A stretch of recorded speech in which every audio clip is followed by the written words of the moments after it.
안녕하십니까. 독립운동사 관련돼서 이렇게 강의를 하다 보니까 한국전쟁하고 독립운동사하고 무슨 관계냐라고 이렇게 질문하신 분들이 계세요. 근데 한국전쟁은 독립운동사라고 하는 거는 일본 제국주의 시기에 있는 그 우리 민족의 어떤 순환이었잖아요. 일본 제국주의 시대가 종말을 구하면서 그 나온 산물입니다. 그러니까 독립운동을 했던 그 운동지사들이 귀국을 해서 또 국내 여러 가지 역학관계에 의해서 이 갈등과 분열과 그러면서도 한국전쟁으로 또 귀결이 되죠. 또 한반도를 둘러싸고 세계 강대국들의 또 이하 집산 이런 것들이 결국은 또 한국전쟁으로 귀결이 되는 겁니다. 그래서 독립운동사하고 한국전쟁은 따로 분리가 아니라 이게 한 그 몸통이다, 한 몸이다라고 생각하시면 됩니다. 자, 한국전쟁. 자, 한국전쟁은 왜 일어났는가? 왜 1950년 6월 25일이었는가 하는 문제예요. 10월 달도 있을 것이고 51년도 있을 것인데 왜 1950년 6월 25일이었냐는 거죠. 왜 그 시점에서 한국전쟁이 일어나게 됐는가? 네? 자, 그거에 대한 오늘 수수께끼를 한번 풀어보고자 합니다. 그러면 한국전쟁을 왜 일어났느냐? 이거에 대해서 많은 논리들이 많습니다. 전통주의, 수정주의, 다시 또 네오수정주의 해가지고 굉장히 한국전쟁의 원인에 대해서 이렇게 설왕설래가 많은 전쟁이 없어요, 실제로. 근데 지금은요, 러시아, 미국, 중국의 비밀 문서 관리가 해제가 돼가지고 지금 어느 정도 그 퍼즐이 맞춰져서 거의 사실에 가깝게 지금 이 퍼즐이 다 맞춰지고 있어요. 굉장히 학문적인 성과인데, 자, 그래서 그런 내용도 같이 조합을 해가지고 오늘 여러분한테 발표를 말씀을 드리겠습니다. 그래서 제가 순서는요, 우선적으로 국제 정세가 어떠했느냐, 유럽의 국제 정세와 동북아의 국제 정세가 그 당시 어떠했느냐, 이게 굉장히 중요합니다. 그게 전쟁으로 이제 그것이 표출되는 거거든요. 그래서 유럽의 국제 정세, 동아시아, 동북아의 국제 정세, 작게는 우리 한반도의 남북한의 정세가 어떠했느냐, 그것도 한번 훑어봐야 됩니다. 그래야 한국전쟁을 올바르게 이해할 수가 있죠. 두 번째는 한국전쟁이 발발 전야, 한국전쟁이 1950년 6월 25일 일어나기 전에, 그 전에 몇 개월 사이에 어떤 일이 있었는지, 그리고 발발 당일날 어떠한 또 뭔가 있었는지를 여러분한테 또 말씀을 드리겠습니다. 자, 서론 부분에서 가장 중요한 건 어떻게 서론 부분을 시작할 거냐, 어떤 내용일 거냐, 여러분들께서 이제 짐작을 하시겠지만 실은 한국전쟁은 이 세 사람이 주연이에요. 나머지 김일성, 이승만이나 이런 사람들은 조연이라고 생각하시면 됩니다. 왜? 이 사람들의 허락이 없으면 전쟁은 할 수가 없었거든요.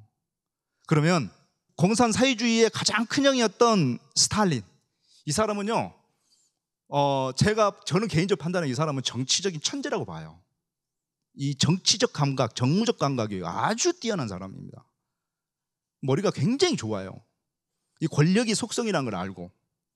그래서 이 스탈린이가 자기의 이 슬라브족의 어떤 그런 큰 대가정 속에서 자기의 어떤 그런 공산주의에서도 또 종주국으로서의 위상을 확립하기 위해서 이 사람은 굉장히 못된 짓도 많이 했지만 한국전쟁은 거기서 특히 가장 크게 희생양으로 삼는 게 바로 한국전쟁이었습니다. 다시 좀 들어서 아시겠지만, 그래서 스탈린은 우선적으로 자기가 큰형 노릇을 하려면 마오쩌둥이라는 이 민족주의로 무장된, 이 중화민족주의로 무장된, 이 겉만 사회주의라고 하지 속은 민족주의로 무장된 이 마오쩌둥을 어떻게 컨트롤할 것인가. 이거 괜히 풀어놨다가는 유고의 티토 같은 그런 또 독자 노선을 걸으면 또 안 되니 이 길을 들여놔야 될 것 같아요. 그런데 이 마오쩌둥이 미국하고 또 양다리를 거치려고 하는 그런 이 모양새가 비치다 보니까 한국전쟁을 통해서 거기에 미국과 마오쩌둥을 몰아넣어가지고 서로 분열과 갈등을 일으켜서 결국은 이 마오쩌둥이가 스탈린의 이 손 아래로 들어오도록, 품 안으로 들어오도록 그렇게 각색을 만든 게 바로 한국 전쟁을 스탈린이 일으키게 된 배경입니다. 실질적으로는 한국 전쟁은 스탈린이가 모든 것을 뒤에서 조종하고 감독하고 다 했어요. 그거는 이미 다 천하에 다 드러난 일이고요. 마오쩌둥은 실질적으로 이 한국 전쟁에서 굉장히 피해자입니다. 막 정권이 들어서자마자 6개월, 8개월 만에 전쟁을 또 해야 되니 얼마나 힘들겠어요. 그러나 소련이라는 이 스탈린을 또 신뢰를 얻고 소련으로부터 경제 원조는 정치인 여러 가지 그 당시에 신생국으로서의 불완전한 그런 것을 커버하기 위해서는 이 스탈린이라는 이 거물 정치인, 버거운 정치인을 또 이 말을 들을 수밖에 없는 상황. 그렇다고 해서 한국 전쟁에서 어쩔 수 없이 끌려갔다, 그것이 아니죠. 그거는 일부분이고 또 일부분은 자기의 여러 가지 전략적 고려해서 판단한 겁니다. 나중에 또 말씀드리고요. 트루먼 대통령 같은 경우는 우리가 지금까지 미국이라고 하면은 좀 더 객관적으로 봐야 되는데 미국을 하나의 이데올로기화 시켰어요. 그러니까 과거에는 중국, 천자국인 중국에다가 일제 치하에서는 또 일본 천황으로, 그다가 해방 이후에는 또 미국으로 이렇게 우리가 이렇게 소위 말해서 이 대국으로 받드는, 그렇게 바뀌지 않습니까? 그래서 미국이라는 나라를 하나의 어떤 그런 전략적 어떤 국가로 봐야 되는 게, 실용적인 전략적인 대상의 국가로 보는 게 아니라 하나 이데올로기화 시키는 거예요. 그러다 보니까 그 부작용이 뭐냐, 다른 나라들은 타자화시키는 그런 현상, 부작용이 만들어놔요. 그래서 미국에 대해서 객관적으로 조명을 하면은 저 빨갱이 아니냐, 저 종북 아니냐, 이런 식으로 낙인을 찍어왔어요. 이거는요 굉장히 잘못된 겁니다. 미국은요 그 이상도 이하도 아니에요. 그냥 강대국으로서의 이상만 가지고 있을 뿐이지 우리가 그 나라에 대해서 그렇게 할 필요는 없습니다. 그런데요, 우리가 어쨌든 간에 객관적으로 약소국이기 때문에 강대국으로 가서 백악관을 방문하게 되면 그 국가 원수는 위상이 올라갑니다. 그 정통성을 확보한다고 그러죠, 어떻게 보면. 미국이 그런 대상이죠, 우리에게 있어서. 지금 현재도 마찬가지. 그러나 미국이 과거에는 그랬다 치지만 과거의 권위주의 정권에서는 미국을 통해서 자기의 권력의 정당성, 정통성을 확보하려던 게 굉장히 강했죠. 그러니까 미국을 항상 천사로 만들어 놔야 돼요, 이미지를. 거기에 기스를 내면 안 돼. 그러면 자기 정통성이 훼손이 되니까. 그런 부작용을 지금까지 해왔어요. 그래서 미국을 객관적으로 조명을 못했어요, 한국전쟁에서도. 그러나 여기서 내가 여러분한테 한마디만 하고 나옵니다. 트루먼은 한국전쟁을 일어날 것을 이미 예상을 하고 그것을 자국의 이익으로 활용을 했던 게 바로 한국전쟁이었어요. 트루먼은 뭐 몰랐다, 기습을 받아서 뭐 몰랐다, 대단한 수호 천사, 그렇지 않습니다. 국제관계라는 게 그런 게 어디 있어요? 그런 게 철저히 자기 이익에 고려하지. 자기 이익이 없으면요 냉정합니다. 우리가 을사보호조약 체결되고 나서 4일 만 5일 만에 미국이 제일 먼저 조선을, 영사관을 폐쇄시킨 게 바로 미국이었어요. 1882년에 조미 수호통상조약에 맺을 때 거중조정이라고 해야죠. 그 준동맹 가까운 그 조약을 맺어가지고 우리 조선을 잘 좀 케어해주겠다 그렇게 했던 그 나라가 을사보호조약으로 우리 애교권이 박탈되니까 제일 먼저 철수하고 도망간 나라가 미국이에요. 그만큼 냉정한 거예요. 그게 나쁜 게 아닙니다. 국제관계가 그렇다는 거예요. 스탈린도 트루먼도 우리 한국전쟁을 가지고 자기의 이익을 위해서 이 활용을 한 거죠. 자, 그 뒤에서 넘어가도록 하겠습니다. 이제 나중에 뒤에서 설명하겠게요. 자, 그러면 이제 이 세계 이 한국 전쟁의 주인공인 메인 캐릭터가 이 세 사람인데, 이 세 사람이 각각 한국 전쟁에서 자기들이 가지고 있는 전략적, 자기들이 추구하고자 하는 정책적 수단이, 정책적 목표가 다 달라요. 그러니까 그 다르게 되는 그 배경이 있어요. 앞서 내가 모두 발언했지만 유럽에서 거기서부터 실은 싹이 돋아나기 시작합니다. 자, 뭐냐? 제일 먼저가 47년도에 3월 12일 날 트루먼 독트린을 선포를 해요. 왜냐하면 이게 이제 그 터키하고 그리스가 좌파들에 의해서 이 정권이 넘어갈 것 같거든요. 그러면 그리스와 터키는요 지중해, 소련이 흑해로 해서 이렇게 지중해로 나오는 길목에 있는 나라들이요. 이런 나라들이 좌파 사회주의 공산권으로 넘어가게 되면 미국의 입장에서는 굉장히 큰 타격입니다. 이거는 엄청난 거예요. 그래서 어떻게 돼요? 트루먼이 그 좌파 정권들이 좌파들이 힘을 못 쓰게끔 우익 정권에게 엄청나게 돈을 지원합니다. 4억 달러를 지원을 해줘요. 그런 과정 속에서 트루먼이 독트린을 선포하면서 냉전 체제를 실질적인 시작은 바로 1947년 3월 10일로 보는 학자들이 많습니다. 저도 그렇게 보려고 하는 사람 중에 한 명이고요. 그래서 여기서부터 이제 이 냉전 체제가 시작했다는 것은 미소 간에 서로 돌아올 수 없는 강을 건너는 그런 시점을 이야기한 거예요. 갈등과 대립이 이제 시작이 된다는 거죠. 그 전부터 있어 왔지만, 자, 그래서 이 트루먼 독트린이 결국은 이 그리스, 터키가 사회주의 국가가 되지 못하게끔 막는 역할을 하면서 자기의 정책을 선언한 게 바로 트루먼 독트린이었는데, 이게 나중에 어떤 영향을 낳느냐, 바로 마샬 플랜이라고 해서 유럽 대부흥 개발 계획으로 이게 또 이어지게 되면서 나토, 집단 안보 체제인 나토가 구체화되기 시작합니다. 이것은 두 가지, 경제적인 측면과 군사적 측면은 뭐냐, 소련을 옥죄는 겁니다. 자, 그래서 소련은 여기에서 위기의식을 느끼기 시작하는 거예요. 아까서 말씀드린 유럽 대부흥 계획, 이제 전쟁으로 인해서 다 폐허가 됐어요. 이제 뭔가 경제적으로 일어나야 되는데 종잣돈이 없는 겁니다. 그래서 미국이 종잣돈을 주겠다는 거예요. 종잣돈을 줄 대신에 공짜 주면 안 되죠. 거기에 들어가는 모든 물품들은 우리 미국으로부터 매입해라. 일본이 현재 ODA를 후진국에 지원을 해요. ODA, 국제 원조를. 그 ODA를 주는 대신에 뭐라 하냐, 우리 일본 제품을 반드시 구매해야 된다라고 전제 조건을 답니다. 세상은 공짜 없어요. 그러면서 생색은 다 냅니다. 자, 이 마샬 플랜이 그런 케이스예요. 유럽을 도와주죠. 그러나 거기에 들어가는 모든 물품들은, 들어가는 모든 공산품이랄지 이런 것들은 다 미국에서 제품을 구입하게 해요. 그러면 돈을 어마어마하게 지원을 해줍니다. 16개국에다가 120억 달러를 지원을 해요. 한 3, 4년 동안 120억, 이 당시에 120억이면요 미국의 국방 1년 예산하고 맞먹는 거예요. 지금 미국의 국방 예산이 7천억 달러입니다. 그럼 120억 달러를 4년 동안 16개국한테 경제 원조를 해준 거예요. 그러면서 서유럽이 일어나기 시작하죠, 경제적으로. 그래서 동유럽, 소련과 대항하는 하나의 울타리, 집단체를 만들면서 그것을 군사적으로 살짝 비틀어서 넘어간 게 뭐냐, 바로 나토라고 하는 집단 방위 체제로 또 연결이 됩니다. 자, 나토가 만들어져요. 나토가 12개국을 중심으로 해서, 지금 30개국입니다. 12개국을 중심으로 해서 나토가 만들어지는데, 서유럽 국가가 아닌 중남미, 북중미의 캐나다하고 미국이 이 나토를 실질적으로 또 주도를 하게 되는 그 나라가 또 우리 미국이죠. 거기에 캐나다도 같이 거기에 동참을 하게 됩니다. 그래서 이 나토는 소련을 견제하는 그런 집단 방위 체제면서, 소련은 여기에 대해서 또 방어하기 위해서 뭘 만드냐, 바르샤바 조약 기구를 또 출범을 하게 돼요. 그 나중에 이야기를 하겠습니다.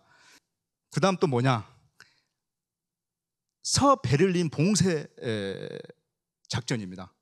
소련이 말이죠, 여러분들 우리가 지금 서베를린, 동베를린 하면은 이걸 잘 개념을 잡는 분들이 별로 없어요, 물어보면. 자, 오늘 우리 도생님들은 정확하게 아셔야 됩니다. 베를린, 저 베를린 있죠? 저게 지금 베를린이에요. 실은 베를린은 소련이 저 베를린 지역을 다 점령을 했어요. 그런데 그때 당시에는 연합국의 형태를 띄었기 때문에 미국, 프랑스, 영국, 또 소련 해서 4개국이 베를린을, 그 수도를 네 국가가 들어서서 점령을 합니다.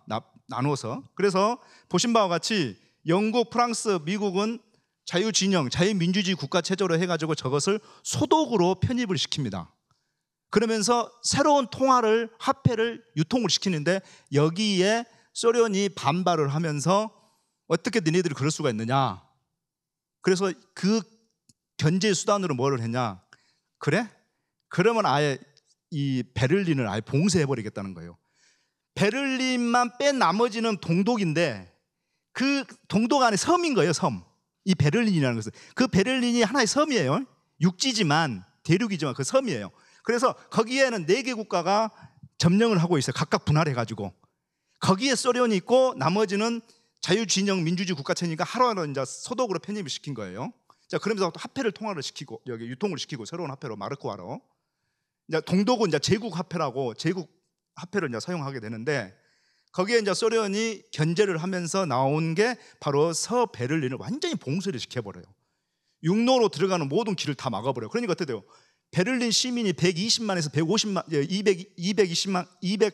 210만 명 정도에 있는 이 시민들이 고립 상태에 되니까 미국이 2억 2천 달러를 투입을 해가지고 수송기를 1000여 대를 동원해서 거의 1년 가까이 이 공수 물자로 막 나릅니다. 화장지부터 시작해서 물, 생수, 과자부터 시작해서요. 하루에 막 매 수십 대가 수송기가 떠서 결국은 스탈린이 봉쇄 조치를 했던 것을 무력화시켜버리면서 거기서 미국이 쟁취를 하게 됩니다. 그래서 미국이 굉장히 올라가게 돼요. 그러면서 소련은 또 굉장히 스트레스를 받습니다. 자, 그런 과정 속에서 소련에게는 또 하나의 그 호기가 하나 작용한 게 있는데요. 바로 뭐냐? 1949년대 8월 29일 날 핵폭탄을 만들어 버리면 됩니다. 저는요, 이게 결정타예요.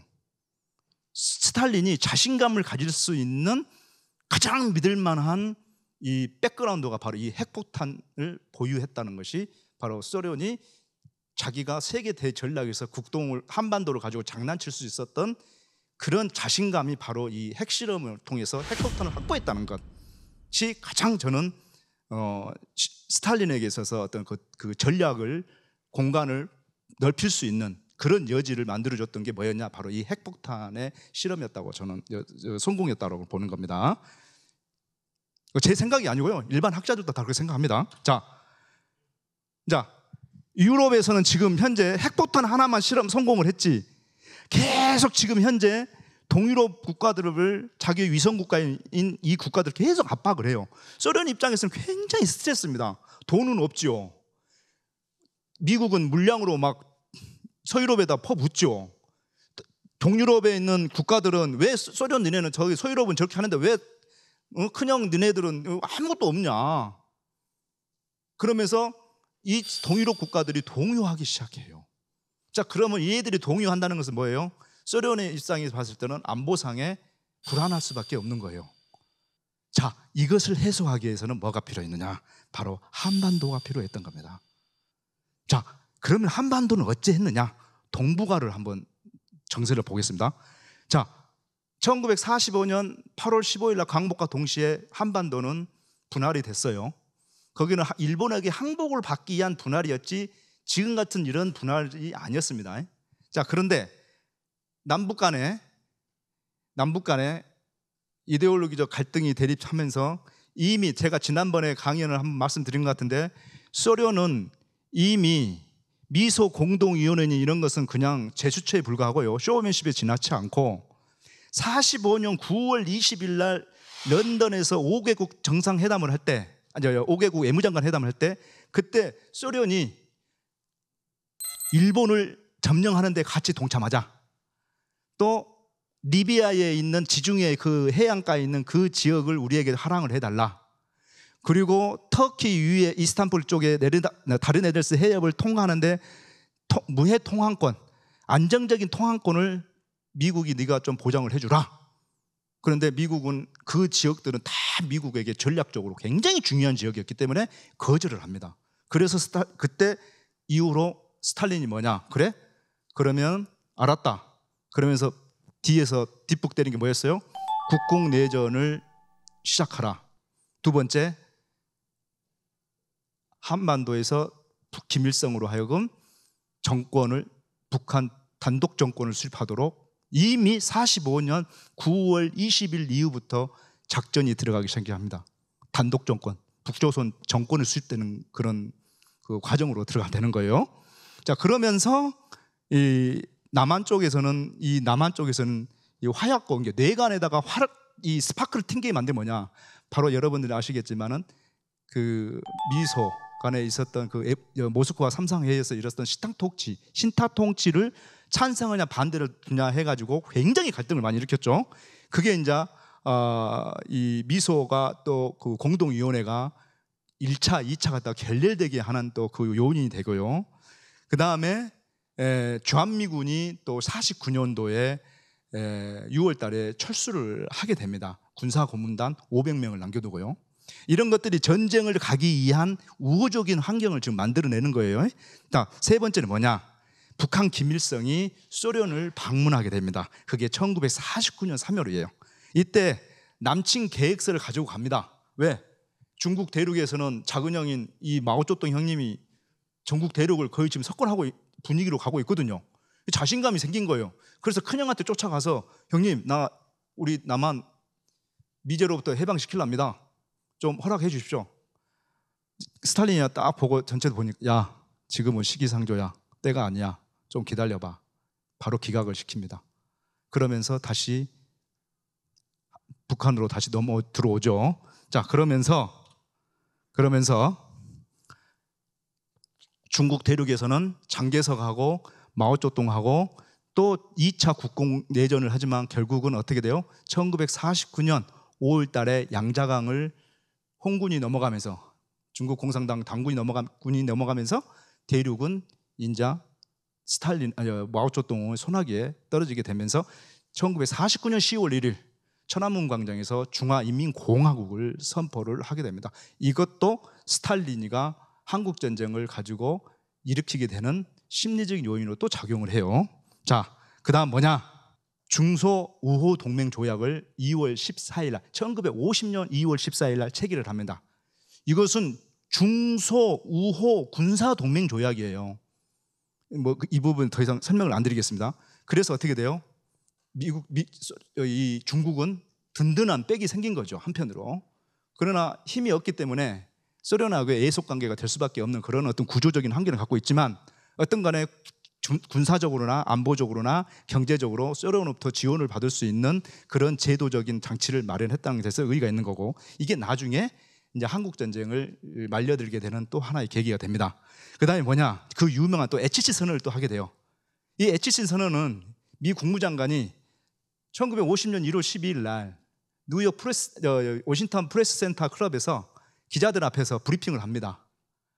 자, 우리 국동 방위선은 일본으로부터 해서 오키나와 해서 필리핀으로 해서 이렇게 해서 나간다.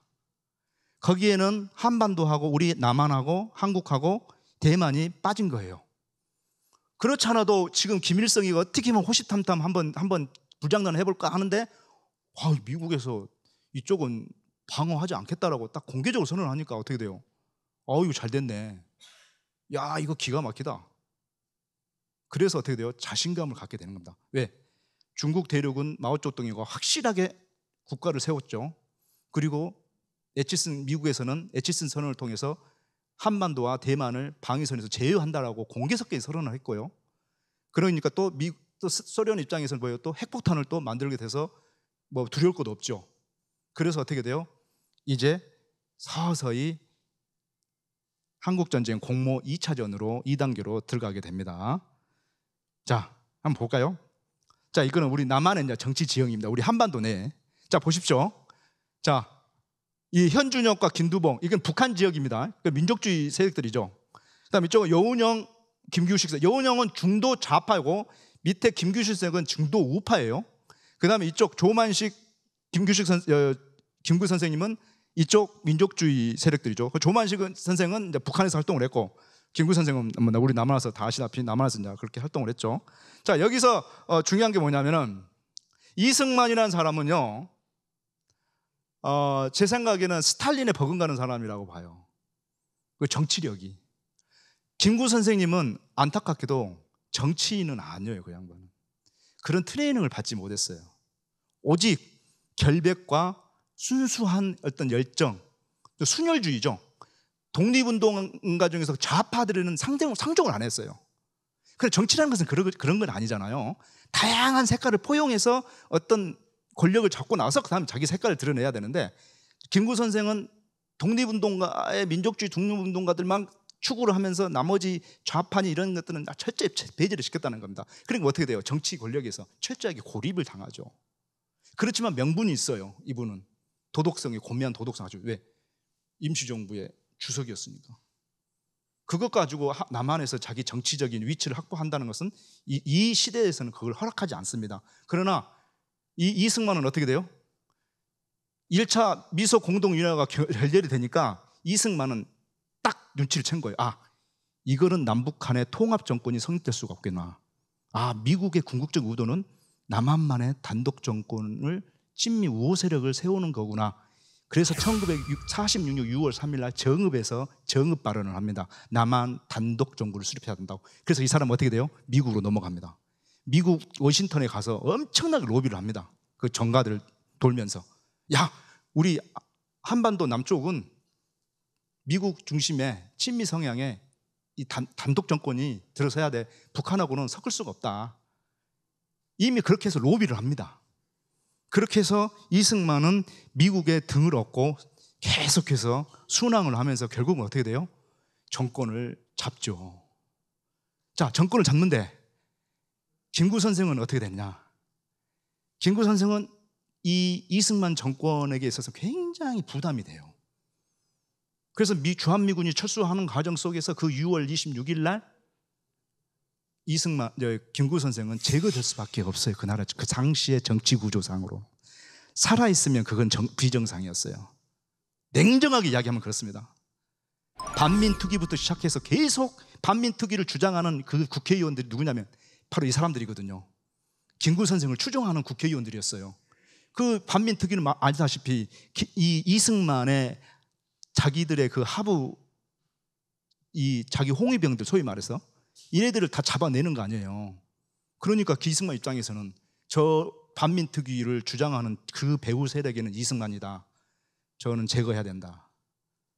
그래서 이 당시에 김창룡이가 정치적인 테러 사건, 살해 사건, 암살 사건에 개입하지 않는 게 없습니다. 김창룡이라는 사람은 특무대 대장이 출신인데 지금도 기무대장 출신, 기무사령관 같은 격인데 그래서 그 사람들에 의해서 이제 김구 선생이 제거가 되죠. 그러면서 어떻게 돼요? 이제 한국전쟁으로 막 치닫게 됩니다. 그러니까 어떻게 되냐? 북한에서는 김일성은 이미 다 소련 군정에서 스탈린이 점을 찍었어요. 저놈은 김일성은 북한 정권에서 우두머리로 한다. 미국에서는 처음에는 김규식 선생이다, 이승만이다 저울질 하다가 이승만이구나. 이승만은 낙점을 합니다. 그러면서 단독 정권들이 수립이 되는 것이죠. 그래서 어떻게 돼요? 전쟁으로 갈 수밖에 없는 그런 구조적인 한계를 덮여가게 됩니다. 서로 섞을 수 없는 그런 환경이죠. 자, 김일성 한국전쟁이 발발하게 된 그 전야를 한번 보면요, 49년 3월부터 시작해서 1950년대까지 김일성은 끊임없이 1949년 3월 달에 모스크바를 직접 가서 거절을 당했죠. 49년 후반기부터 시작해서 50년 1년 초반까지 1월 달 초반까지 계속 주 북한 대사 스티코프 대사를 만나서 제발 좀 전쟁을 하겠거든, 좀 스탈린 큰형님한테 좀 잘 좀 이야기 좀 해주라. 계속 로비합니다. 그런데요, 드디어 십벌 지목이라고 1950년 1월 30일 날 드디어 이렇게 스탈린 그 양반이 윤호가 떨어져요. 그래서 뭐라 했냐? 그래, 전쟁을 하는 데는 준비는 철저히 해야 된다. 자, 너가 그런 큰 위험을 이렇게 한마디로 말하면 한국 전쟁을 네가 남침을 하고 싶다고 그렇게 간절하게 희망하면 네가 준비를 가지고 내가 모스크바로 날아. 그럼 너를 만날 용의가 있고 거기에 대해서 긍정적으로 검토를 하겠다. 이러한 소식을 김일성이 들어가게 됩니다. 그래서 어떻게 돼요? 나중에 3월 30일부터 4월 25일까지 소련에서 제공해준 특별 열차를 타고 모스크바를 갑니다.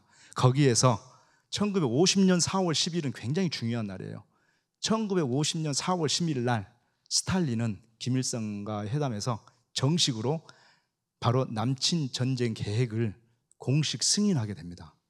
자, 이때부터요, 미국은요, 소련은요, 청진항을 통해서, 낮은 청진항을 통해서 육로 철로를 통해서 군수 물자를 엄청나게 지원해 줍니다. 자, 여러분 보십시오. 미국이라는 나라는요, 유럽이나 태평양에서 전 세계의 패권 국가로서 우뚝 선 국가입니다. 천진항으로 또 나진으로 육로 철로로 군수물자가 들어오는 것을 모를 것 같아요? 미국은 다 손금 보듯이 알고 있어요.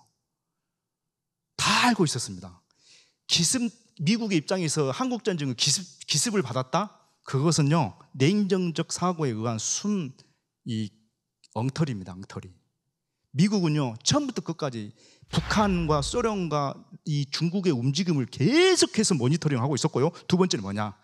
감청 장비가 뛰어나서 전문이 오고 가는 것도 다 감청합니다. 세 번째는 뭐냐? 모스크바에 이 비밀 첩보원들을 다 숨겨놔요. 거기에서 이제 그것을 휴민트라 그럽니다. 그 사람과 사람과 관계 속에서 정보를 얻는 것을. 그런 수단을 통해서 백악관에서는 이 트루먼은 모든 정보를 다 손바닥듯이 읽고 있었어요. 한국전쟁이 우발적으로 기습을 받았다고요? 그거는 아닙니다, 여러분. 그건 바꿔야 돼요. 그거는 역사가 다시 쓰여져야 됩니다. 아시겠습니까? 자, 이거는 뭐냐면 1차 자료입니다. 이게 지금 마오쩌둥이가 그 당시에 스탈린과 김일성의 남친 경정 계획을 승인했던 사항들을 이것을 중국어로 번역이 돼가지고 마오쩌둥 주석이 중난하에서 이걸 다 본 거예요. 이건 1차 자료입니다. 그래서 지금 이 내용은 그거예요.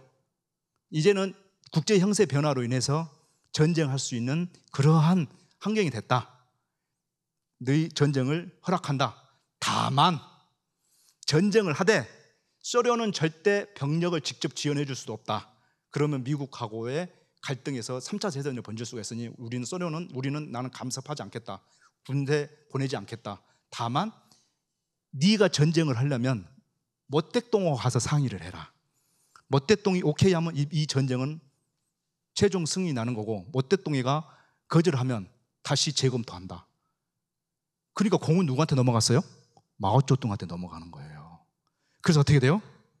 이제 소련에서 귀국을 했어요. 김일성이가 5월 13일 날, 50년 5월 23일, 한국전쟁이 일어나기 한 달 반 전입니다. 5월 13일 날 이 김일성이가 마오쩌둥을 만나러 북경을 비밀리에 방문을 합니다. 자, 그러면 거기서 어떤 대화가 오갈까요? 분명히 너 마오쩌둥한테 가서 사전에 허락을 받아야 돼. 그 허락이 뭐냐면은 전쟁에서 코너에 몰리면 중국 인민군을, 해방군을 지원해 주겠다는 의미예요. 그걸 받으라는 거예요. 그 승낙을 받아야 이 전쟁을 승리할 수 있다. 왜? 소련은 개입할 수가 없어요. 그러면 얄타 협정에서 위반이어가지고 미국하고 더 큰 전쟁을 날 수가 있으니까 소련은 뒤에서 음지에서 딱 숨어버리는 거예요. 그러면서 마오쩌둥을 내세우면서 보험을 들게 한 거죠. 김일성에게 있어서. 그래서 김일성은 북경으로 쫓아가서 어떻게 돼요? 마오쩌둥한테 그럽니다. 스탈린 형이 나 전쟁 일으켜도 된다고 승인했다. 마오쩌둥 자근형 저기 승인이 필요하다 하더라. 만약에 승인을 안 해주면 이 한국전쟁 남친 계획 전면 재검토한다 하더라. 그러니까 이제 이 마오쩌둥 입장에서는 갑자기 황당한 거예요. 스트레스를 받는 거예요, 갑자기. 그래서 어떻게 돼요? 모스크바로 전보를 칩니다. 야, 김일성이 와가지고 뭐 스탈린 동지의 승인이 떨어졌다고 하는데 단 전제 조건이 있더라. 마오쩌둥 나를 승인을 받으라 하더라. 이게 사실이냐? 그 사실 확인을 전보를 친 거예요, 스탈린한테. 스탈린이 지금 이겁니다. 맞다. 여기서는 필리포프라고 하는 것은 스탈린의 가명입니다. 자, 저 위에 마오쩌둥 동지라고 하죠. 자, 필리포프 동지와 타더 펑요, 그 김일성을 이야기합니다. 그쪽 친구들이 조선 동지들과 그래서 상의해서 표시를 했다. 이제 그 전쟁을 하도록 국제 형사가 변했기 때문에, 야, 그들에게 조선이 조선 전쟁을 하게끔 동의를 한다. 이것을 스탈린이 마오쩌둥한테 그대로 보내는 거예요. 그러니까 마오쩌둥은 어떻게 돼요? 고민이 빠지기 시작합니다. 결국은 어떻게 돼요? 오케이, 알았다. 거절할 수가 없는 상황이에요, 이 마오쩌둥 입장에서는. 자, 그래서 전쟁이 이제 발발하게 이제 들으면서 계속해서 군수 물자를 받습니다. 내가 지난번에 옛날에 조선 의용군 의용대를 여러 번째 강연하면서 그때 북한에서 조선인민군이 19만 명이었어요. 우리가 9만 명일 때 거기는 18만 명, 그 20만 명 가까운, 한국전쟁이 일으킬 때 20만 명 가까웠어요. 그때 거기에 6만 명, 7만 명이 어디서 왔냐? 바로 국공내전에서 중국 공산당, 홍군하고 거기에서 단련된 병력들이, 우리 조선인 병력들이 귀화를 한 거예요. 그래서 그 병력 6만 명이 지금 같은 38선 최전방에 다 배치가 됐어요. 왜? 얘들은 국공내전을 통해서 단련이 돼 있거든. 전쟁에서요. 최선봉에 다 쓴 겁니다. 그래서 파죽지선을 막 밀고 내려오는 거예요. 부산까지요. 그 다 내력이 있어요. 그 원인들이. 자, 그런 상황 속에서 이제 남침 준비가 남침의 이제 준비를 이제 북한이 합니다. 자, 대규모 병력을 38선 전방에다 전진 배치를 합니다. 이것을 미국이 몰랐어요? 다 알고 있었다니까요. 자, 두 번째, 철로 항구를 통해서 소련 무기가 막 들어옵니다. 막 들어와요. 이걸 미국이 몰랐을까요? 미국이 다 알고 있습니다. 이거 다 군사 기밀 다 드러났어요. 세 번째, 도로나 교량을 집중 보수를 합니다. 왜? 탱크가 지나가고 차량이 지나가야 되니까 기존에 있는 도로는 안 돼요. 그래서 튼튼하게 콘크리트를 해가지고 튼튼하게 만든다. 보수를 합니다. 그 다음에 최전방에 있는 접경 지역의 근처에 있는 주민들을 다 후방으로 뺍니다. 이거는 기본이에요. 여기도 우리 한국전쟁도 대포권 3, 2가 올라가게 되면요, 최전방에 있는 저기 주민들을 다 후방으로 뺍니다. 자, 다음에 조선인민군은 이제 정면을 이제 이렇게 공격을 하게 되는데, 그때 암호는 뭐였냐? 폭풍 작전이었어요. 자, 여러분 여기서 재밌는 게 뭐냐면 1950년 6월 25일 04시는요, 실은 이때가 서머타임이 적용이 돼서요. 서머타임입니다. 실은 05시예요. 아, 여러분 의아해죠? 우리 올림픽 때 서머타임 한번 적용을 했었잖아요. 근데 이때 서머타임을 적용했습니다. 실은 05시예요. 그런데 우리가 평소 말했어요. 한국전쟁은 1950년 4월, 5월, 6월 25일이다. 이렇게 규정을 하게 되면 그거는 제가 말씀드리지만 철학적으로, 정치사적으로, 문화사적으로나 사회사적으로 아무 의미가 없어요. 실은요, 한국전쟁 시작은요, 해방과 동시에 시작이 됐습니다. 왜? 뭘 근거로 하느냐? 인민위원회가 그 발단이 됩니다. 인민위원회? 그게 뭔데? 꼬민이라고 지방의 자생적인 자치 조직인데, 그게 좌익들이, 성향들이 많이 들어가 있어요.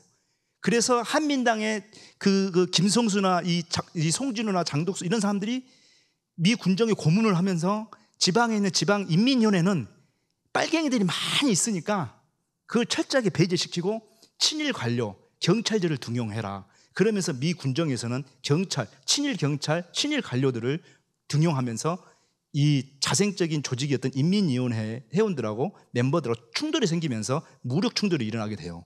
그러면서 어떻게 돼요? 결국은 이제 바뀌어버렸죠.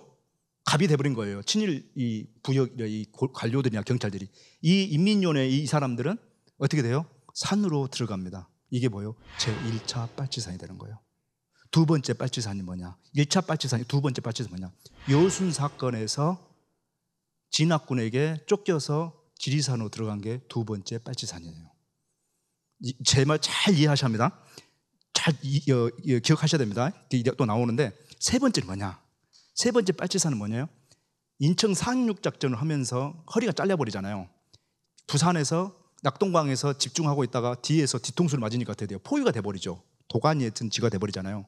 이 사람들이 일부는 밤에 야밤 노지에서 태백산을 타고 북한으로 넘어가지만 나머지 사람들은 남한에서 빨치산이 되는 거예요. 그게 3차 빨치산이에요. 이게 1차, 2차, 3차가 빨치산이 이루어지는 거고, 동시에 옹진반도 개성 부근에서는 그때는 소규모로 국지전이 계속 일어나고 있었어요. 실제로 1945년 8월 15일 이후부터 한국은, 한반도는, 특히 한국은, 남한은 실질적인 내전에 들어갔다라고 보면 됩니다. 그게 규모가 컸느냐 작았느냐의 차이일 뿐이지 실질적인 무력 충돌은 계속 시작됐고, 반정부 반군들은 지리산으로, 덕유산으로, 민주지산으로 다 포진하면서 나중에는 북한에서 정식 빨치산들이 투입되기 시작하는 거죠. 그것이 바로 한국전쟁하고 또 접점을 하게 됩니다. 자, 전쟁이 일어났어요. 자, 전쟁이 일어납니다. 옆에는 1군단, 여기는 2군단. 춘천, 서울, 홍천. 그때는 38선이요. 굉장히 지금 38선이, 지금 휴전선이지만은 그 당시엔 38선이 굉장히 밑으로 내려왔어요. 그걸 여러분들 이해하시면 됩니다. 그래서 춘천 가까이가 다 그때는 그런 경계선이었어요. 자, 홍천, 서울 있죠. 자, 옆에 저 사단들 보세요. 저 빨간 사단들 보세요. 그 밑에 파란색 우리 사단들 보세요. 17년대가 있고요. 1사단이 있고 7사단이 있고 6사단이 있어요. 지금 보세요. 이 거리가 몇 킬로겠어요? 지금 현재 최전방에 철책부대를 전담하는 키로수가 18km에서 19km입니다. 제가 있을 때 그랬는데 지금은 더 넓어졌다고 그러는데 1개 사단이 맡은 GOP 철책을 18km 했었어요. 그런데 말이죠, 요걸 보세요. 17년대 1사단, 7사단, 6사단이 있어요. 그러면 이 공간 빼기 얼마나 길어요? 공간이. 이거는 실제로 처전방에서 어떤 경계 근무한다? 실질적으로 불가능하다고 보면 됩니다. 그 당시 땐 그랬다는 거예요. 그러나 봐봐요. 북한군 보세요. 얼마나 조밀하게 이렇게 포진되어 있는지요. 대규모 병력을 전방으로 다 배치시켰다고 했잖아요. 자, 보세요. 이렇게. 자, 이 인원들이 물밀듯이 밀고 내려오는 겁니다. 한국전쟁에서 수수께끼 중에 하나가 뭐냐면 왜 북한은 3일 동안 서울에서 머물러서 있냐는 거예요. 그걸 가지고 의문이 많습니다만은 저는 어떤 논리냐면은 스탈린이 도하 장비를 주지 않았던 거예요. 그리고 무기가 오기로 했는데 무기들이 안 와요. 주기로 받았던 무기들이. 그걸 기다리고 있었어요. 한강이 뭐 1km, 100m, 200m밖에 안 됩니까? 엄청 크죠. 그것을 위해서 3일 동안 지체를 했다라고 김일성이 자기 회고록에 그것이 다 기록에 남아 있습니다. 그런데 다른 의견도 많아요. 그렇지만 나는 그 의견에 동의를 하는 거예요. 그래서 3일 동안 지체를 하니까 그때가 어떻게 돼요? 그 3일 사이에 메가더가 수원 비행장을 통해서 영등포에서 저 아군의 배치 현황을 보고 지상군을 투입해야겠다. 그래서 지상군이 대규모 들어오게 됩니다. 그 3일 시간에. 그 3일간 전쟁은요, 시간과 싸움이에요. 바로 치고 바로 들어가야 됩니다. 이게 뜸들이면 안 되는 거예요. 기회를 주면 안 돼. 시간을 주면 안 되는 거예요. 그래서 그 3일간 시간을 보이지 않고 거기서 주체하지 않고 막 치고 내려왔다면 유엔군이 들어오지도 못한 사이에 부산은 다 함락됐을 거라고 이야기를 해요. 하루에요 80km, 90km를 행진하고 내려옵니다. 한국전쟁이 발발했을 때 그 전야와 당일날 우리 한국은 어땠는가 한번 보시죠. 자, 이거 참 기가 막힙니다. 저도 이걸 참 하면서도 참 이렇게 참 뭐라고 표현할 수 없어요. 6월 11일 날 1950년 6월 11일 날 비상경계령이 발동합니다. 6월 23일 날 01시에 한국전쟁이 일어나기 그 몇 시간 전에 이게 비상경계령이 해제가 되면서 농번기라고 해가지고 휴가를 2주 동안 보내버려요. 그 최전방에 있는 상비사단의 장병들을. 두 번째 뭐냐, 최병덕 육군 참모총장이 있어요. 이 양반이 그날 육군 클럽 개관식을 했나 봐요. 그때 그 한국군 고위 장교들, 사단 장부터 시작해서 고급 장교, 연관 장교, 뭐 미군 장교들 해가지고 막 새벽 2시까지 술을 1차, 3차까지 가면서 떡 쳐가지고 막 술로 이제 막 완전히 뭐 제정신이 아닌 상태죠. 이게 그 술 파티가 거의 2시까지 이루어지고 최병덕은 2시에 귀가를 했다고 합니다. 기록에는 그렇게 나오는데 모르겠어요. 진짜 그런지. 그런데 5시에 전쟁이 발발했다고 보고를 받습니다. 한국전쟁에서 최초로 육군본부에서 한국전쟁이 발발했다라고 전화를 받은 사람이 누구냐? 바로 김종필이었어요. 그 당시에 정보국 실무자였던 중위였거든요. 전방 7사단에서 정보처에서 육군본부로 한국전쟁, 북한군 공격이 정면으로 공격 시작했다라고 최초로 받았던 사람은 바로 김종필이에요. 김종필이가 이제 보고를 한 거죠. 그런데 어떻게 되냐? 이 최병덕이가 참모총장이니까 전쟁을 비상경계령 하달을 할 거 아니에요. 그런데 하달을 해야 되는데 그 하달을 받아서 전쟁을 할 수 있는 전반적인 모든 정보 분석을 해야 될 이 담당 최고 책임자인 작전국장이 집에 전화가 없어. 설치가 안 돼 있어. 연결이 안 되는 거예요. 그 10분이 굉장히 천금 같은 시간인데 연락이 안 돼요. 작전국장이. 이게 상식적으로 여겨야 됩니까? 장창국 작전국장이 연락이 안 되는 거예요. 집에 전화가 없대요. 그걸 어떻게 했냐? 헌병대를 보내서 방송차로 그 집 주변을 방송차로 호출을 하는 거예요. 장창국 작전국장님 막 그렇게 해서 겨우겨우 6번으로 데리고 옵니다. 최병덕 총장 신성문 국방장관한테 보고를 하러 갑니다. 전화를 합니다. 유선을 보고해야죠. 그런데 이 양반은 그날 일요일이라고 영국에서 유학을 했어요. 근데 이 양반은 수송 일을 일반 배 수송하는 업무를 했던 사람이지 군하고는 전혀 관계없는 사람이거든요. 더 가관인 게 뭐냐면 영국에서 유학을 했기 때문에 일요일 날은 전화를 안 받아요. 사람들도 안 만나요. 그래서 누구도 만나지 않고 전화도 안 됩니다. 그래서 어때요? 최병덕이가 찌차 타고 신성무 국방장관한테 직접 갑니다. 그렇게 해서 신성무 장관이 전쟁이 터졌다는 걸 알아요. 이승만 대통령 근데 뭐 했냐? 창경궁에 가서 앉아서 낚시를 하고 있어요. 전쟁이 터졌다는 말을 들어도 거기서 앉아서 낚시를 해요. 그래서 이 이승만 대통령이 하는 역할이 뭐였냐? 한국전쟁 바로 터지고 나서 역할이 뭐였냐? 국무회의를 소집해가지고 하는 말이 뭐였어요? 우리 아군에게 피해가 줄만한 이 반대 세력들을 다 척결하라는 거예요. 이 말이 그것은 뭐냐요? 보도연맹 장악을 말하는 겁니다. 이 보도연맹이 전국에 30만 명이 우리 아군들에게 살해를 당해요. 여기 대전 형무소가 7,800명이 권룡골로 끌려가서 거기서 집단 학살을 당합니다. 이걸 최초로 보도했던 사람이 누군지 아세요? 바로 우리 상생문화연구소의 노종상 박사님이세요. 그분은 안기부에 끌려가서 조사도 받다 합니다. 정문으로 들어가서 뒷문으로 나왔다고 그래요. 거기에 대한 자부심을 가지고 계시더라고요.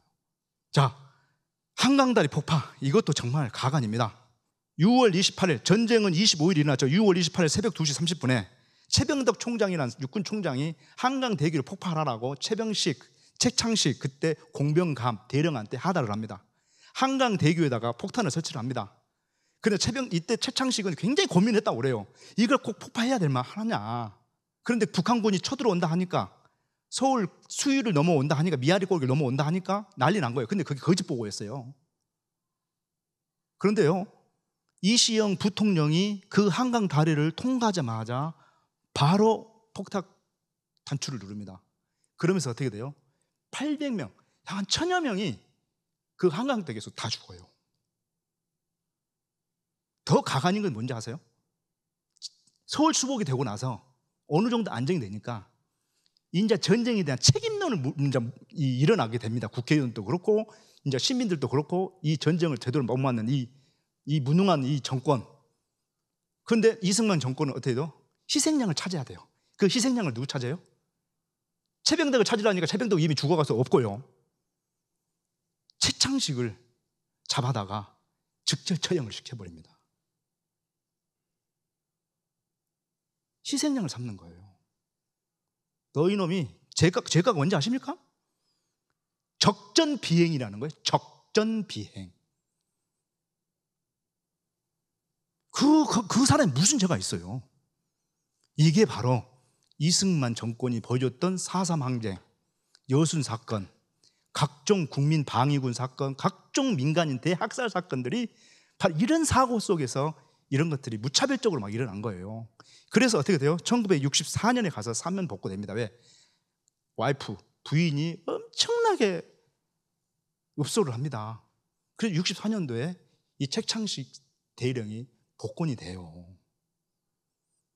진짜 이거 참 같은 군인이었지만, 한때는 군인이었지만 정말 회의감이 드는 것 같습니다. 자, 한국전쟁 전개 과정을 잠깐 봅시다. 자, 인천 상륙작전 다 아시죠? 자, 우리가 보면 여러분 저 초산진이죠, 초산진. 자, 여러분 저 높은 초산진 있죠? 저 초산진이 거기서 이렇게 압록강에서 물을 뜹니다. 자, 그리고 해산진까지 올라갑니다. 자, 이렇게까지 올라갔는데 중공군이 이제 내려오죠.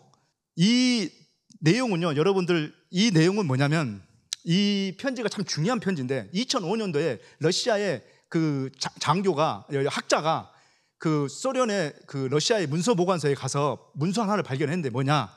스탈린이 체코슬로바키아 코토발트 대통령한테 편지를 보낸 거예요. 그 편지 내용이 뭐냐?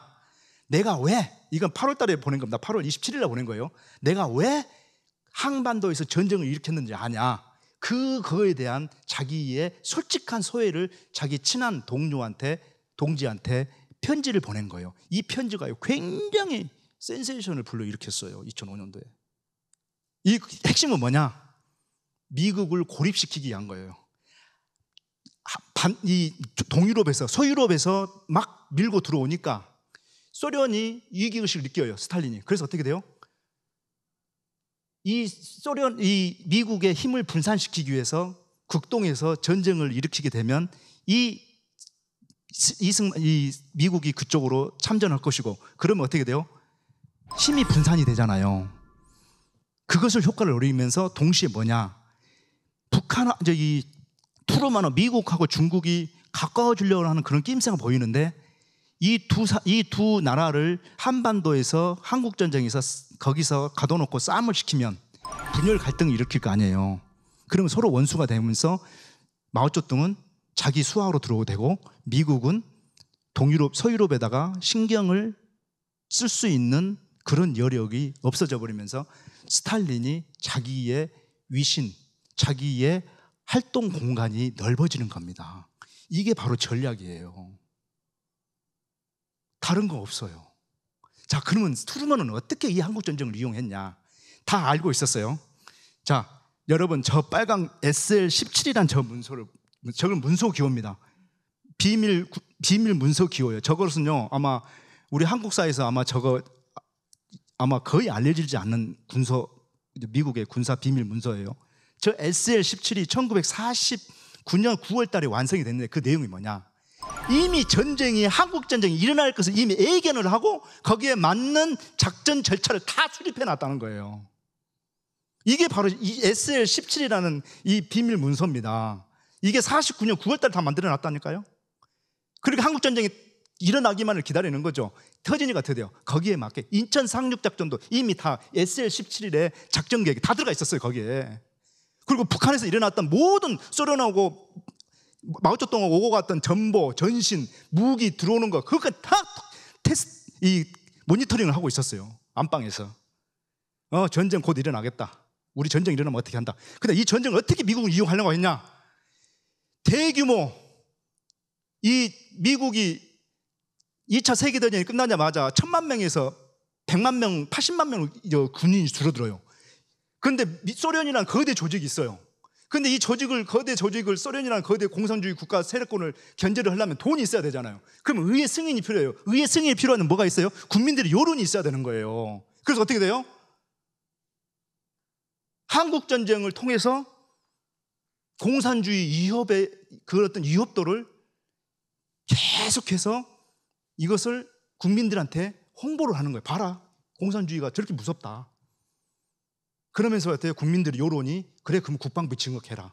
그래서 130억 달러에서 500억 달러로 가파르게 400% 가까이가 국방비가 증액이 되면서 패권국으로 가는 데 있어서 실질적인 군사적인 재무장을 할 수 있는 그 포인트가 뭐였냐? 바로 한국전쟁을 이 트루먼은 이용했다는 겁니다. 이게 바로 이미 미국의 비밀 문서에 다 나와 있어요. 이게 국민들한테 전파가 안 됐을 뿐이죠. 왜? 미국은 천사 국가여야 되니까, 이미지가 좋아야 되니까. 미국도 나름으로 한국전쟁을 철저하게 계획적으로 다 모니터링하면서 이용했다. 저는 오늘 여러분한테 강조하고 싶은 건 뭐냐? 미국이라는 나라도 저 SL17이라는 군사 기밀 문서를 가지고 이미 한국전쟁을 안방에서 다 모니터링을 하고 있었고요. 이 전쟁을 우리가 어떻게 이용할 거냐? 자국의 패권을 유지하기 위해서 바로 국방비 증액을 확장시키는 데 이용한 거예요. 그러면서 어떻게 돼요? 전 세계의 미국의 군사 기지를 다 깔아놓고 동맹 국가들을 체인으로 연결해서, 네트워크를 연결해서 다 미국을 중심으로 해서 완전히 공군체제 국가체제가 만들어지는 겁니다. 미국이 제일 위에, 밑에는 다 동맹국, 우방국으로요. 이게 바로 미국이 한국전쟁을 이용한 이 전쟁이었던 겁니다. 자, 결론입니다. 자, 한국 전쟁. 제가 아까 말씀드렸지만 유럽에서 동아시아, 동북아에서 서로가 상호 간의 전쟁이라고 하는 것은, 이 전쟁이라고 하는 것은 어느 하나의 요인에서 발생된 게 아니라 이게 종합적으로 만들어지는 산물이 바로 전쟁입니다. 그래서 동유럽에 따로, 저쪽 유럽 따로, 아시아에 따로가 그런 게 아니에요. 지금도 마찬가지예요. 종합적으로 연결되어 있는 겁니다. 자, 그래서 우리 한반도는 언제나 지정학적으로 기가 막힌 지역에 위치해 있기 때문에 강대국들에 의해서 끊임없이 시달려 왔어요. 최근도 마찬가지입니다. 오늘날도 마찬가지예요. 이게 이제 우리 상제님은 이제 5선 2기에 이제 이렇게 이렇게 우리가 설명이 되지만, 현실 정치에서 우리가 이런 어떤 강대국들의 정치 노름하지 않기 위해서는 뭐냐면요, 다른 거 없어요. 파워가 있어야 돼요. 국력 배양밖에 없어요. 그럼 국력 배양이 단순히 군사력만, 돈만 많다 되느냐? 아니죠. 거기는 그만큼 정신 의식 수준이 높아가야 됩니다. 뭘로요? 역사 의식이 있어야 되죠. 그것도 대한사관으로. 가치관이 또 그만큼 받쳐줘야 되죠. 이런 것들이 종합적으로 돼야만이 강대국들의 장난에 우리가 놀아나지 않는 겁니다. 이 한국전쟁은요, 미국, 트루먼, 소련, 스탈린, 중국, 마오쩌둥, 이 세 사람들이 각자 자국의 이익을 위해서 철저하게 계산된 행동으로 표출된 게 바로 한국전쟁이었다. 그것에 있어서 우리는 대응하기 위해서는 뭐냐? 그네들의 그런 노름에 놀아나지 않기 위해서는 우리가 힘을 기르는 방법밖에는 없다. 이것으로 오늘 교육 마치겠습니다. 강의 마치겠습니다. 감사합니다. 네, 수고해 주신 정원식 박사님께 큰 박수 부탁드리겠습니다.